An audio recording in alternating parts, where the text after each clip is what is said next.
Hi friends, నేను విష్ణుమూర్తి పూజ చేసుకున్నాను కదా. అప్పుడు నాకు తెలిసింది ఈరోజు క్షీరాతి ద్వాదశి.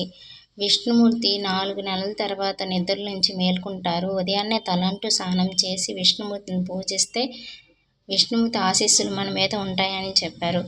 పురోహితులు కూడా చాలామంది చెప్పారు. అయితే ఈరోజు ఎవరైతే పెళ్లి కాని వాళ్ళు ఉంటారో విష్ణుమూర్తిని పూజిస్తే చాలా మంచిది. పెళ్ళి తొందరగా అవుతుంది.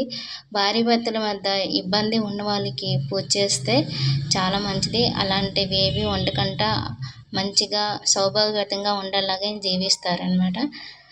ఈవేళ సాయంత్రము విష్ణుమూర్తికి తులసి మొక్కకి వివాహం జరిపిస్తారంట. ఉసిరికాయల దీపం 9 దీపాలు పెట్టి కొవ్వొత్తి దీపం పెడితే చాలా మంచిది. అందరూ కూడా చేయండి. నేను సాయంత్రం పూజ చేస్తాను. నాకు ఉదయం అవ్వలేదు, క్లీన్ చేసుకున్నాను కదా, అందుకే నేను సాయంత్రం చేస్తాను. విష్ణుమూర్తిని దర్శనం